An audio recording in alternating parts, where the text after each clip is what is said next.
It's been almost a decade that the genre of motorcycling has moved into the adventure category, and that's where BMW has played a massive role in the last few years. You're talking about the 750, the 850, the 1200, and even the 1250 GS. While these motorcycles were not accessible to all of us, they're not affordable in the first place to all of us, which is when BMW took a step forward and launched the 310R, followed by the 310 GS. While both these motorcycles share the same engine, they share a different frame, the suspension setup is different, it's a comfortable and beautifully set up motorcycle. While this excels in all of this department, it does take a step back when you compare it to the 390 Adventure. While I've not personally ridden the motorcycle, we have Mr. Lavish here, who's more than happy to share his ownership experience of the BMW 310 GS. This is Bikenbiker. Welcome to the video.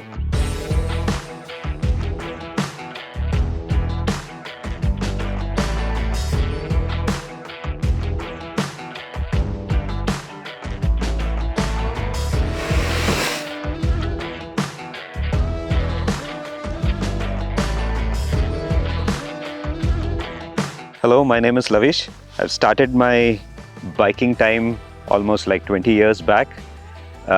Started off with the RE Classic, and after using it for some time, I realized it's time to look for an upgrade, and that's when I looked at bikes like the Kawasaki, Versus, and lot more in that range, in the Ninja 300 as well. Ended up picking up the Z650 and then realized that it is definitely a good bike. Needed something that can be little more lightweight and as well a lot more ground clearance and comfort. That's when I started exploring other bikes which could be, either replacing the Z650, or it could be used along with the Z650. So I tried the X-Pulse, which was obviously the first option that I was looking at. I also like the Scram 411, which is definitely one of the capable ones. Test drove the SD Adventure as well. Somewhere after doing all the test drives of all these vehicles, realized to get a mix of everything is not so easy. That's when I came across the BMW 310 GS. Immediately it ticked on most of the boxes, like lightweight, definitely having a better comfort. There is a good ground clearance as well. Looks also, it was one of the factors, so definitely looks good. And the BMW brand, which also has the quality that it comes with. So that was the key criteria based on which I decided to go for the 310 GS. So this has been like a year since the time I've owned it, and it has been lived up to its expectations. So in terms of the performance, overall I would rate it definitely on the higher side. It has a better suspension, so obviously the ride comfort is exceptional. The ride quality, you can definitely feel the difference when you're doing off-roading, and at the same time, even on tarmac, lot plush suspension wise. Sitting position also very, very comfortable. More upright, a lot more relaxed, no pressure on your shoulders, elbows. Everything seems to be a lot more comfortable. Visibility wise also very good. So I would say from a overall standpoint, from performance, it is definitely on the better side itself. Coming back to the suspension, because it's having a lot more softer suspension, as you do high speeds or fast corners, you might feel a little bit bouncier because of the softer suspension. So that's one area which is the only thing which I felt, or the difference that I felt. Other than that, it has been exceptionally good. So it has been so nice in terms of touring. I had done my Ladakh trip just last month for over 2,500 kilometers. So it gave me extremely good comfort across the rides, knowing the fact that there are almost like no roads to most of the places. So overall, from a service and maintenance standpoint, this has been quite a good experience, I would say, specifically with the BMW brand. And knowing the fact that I have come experiencing how RE services, how Kawasaki services, and Triumph services, I would definitely rate the overall experience of BMW a lot better. From a cost standpoint, I've done two two services that is there. First has been the initial 1,000-kilometer service that was there, and then next was the 1-year service.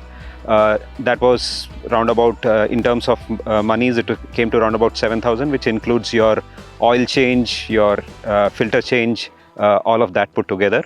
So from a service standpoint, the maintenance and approachability towards the service center and everything has been extremely good.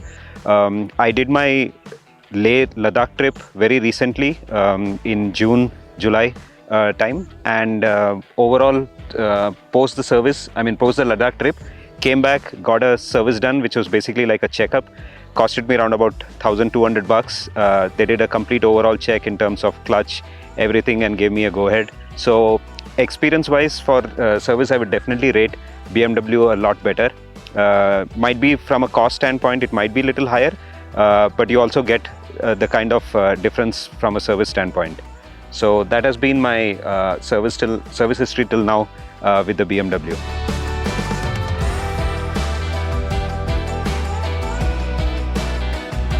So to make it a lot more comfortable and added the accessories along with this, I have put, from a safety standpoint, the Zana crash protectors. I also have the saddle stays for that, but at this point of time it is not mounted on the bike. That was more useful during the touring part of it. I have also got the Mad Dog Scout X lights on this, aux lights, specifically only for the touring part, where we are going anytime out of the station. I have also got the charging unit, which is from BMW directly. That's a USB charger. It came along with when I took the delivery of the bike. I also got the rear hugger, which is again from BMW. So this helps basically avoid the tire splash, which is there if you're riding on rains. Also got the handguards again from BMW at the same time, which is there. Along with this, I have also made the suspension change, where I have got the Bestim suspension lowering part. This was done just to make it a little bit more tight so that it doesn't bounce around too much. With that, the advantage was it is a lot more easier to handle now at higher speeds, cornering, and also the seat height has reduced by 1 inch. So that's been the change that is there. Other than that, I also have the SW Motec tank bag, which is there. So this helps to keep my knickknacks for touring purposes as well.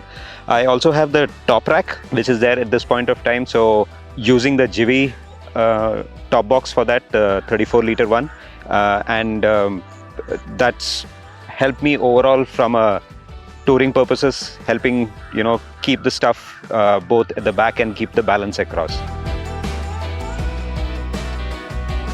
So in terms of next term of this bike, I plan to keep this more for a daily city commute, which is a lot more convenient for me and comfortable, specifically knowing the roads, how we travel on a daily basis. Recommendations on who should pick up this bike. This is definitely a very easygoing bike, a lot more, I would say forgiving. You can get to know a lot in terms of how the bike handles, how you can take it to, off-road, and also learn a little bit more of the knowledge of how off-roading is done. I had taken this also for the BMW GS experience, where it was a level 1, so that helped me a lot to understand how you handle the bike, all that. So that's definitely a good thing to have. That's one thing which this bike will help you learn without the fear of dropping it and crashing something really bad. That's one thing. And overall, I would say to help me with all these accessories and everything, Bikenbiker has been very supportive. And also the biggest advantage is you can pick it up over there, get it fit right over there at the doorstep, and then make a trip out same way at that point of time. So I would also like to thank Bikenbiker for providing me with all the accessories to make this as a complete bike based on my needs.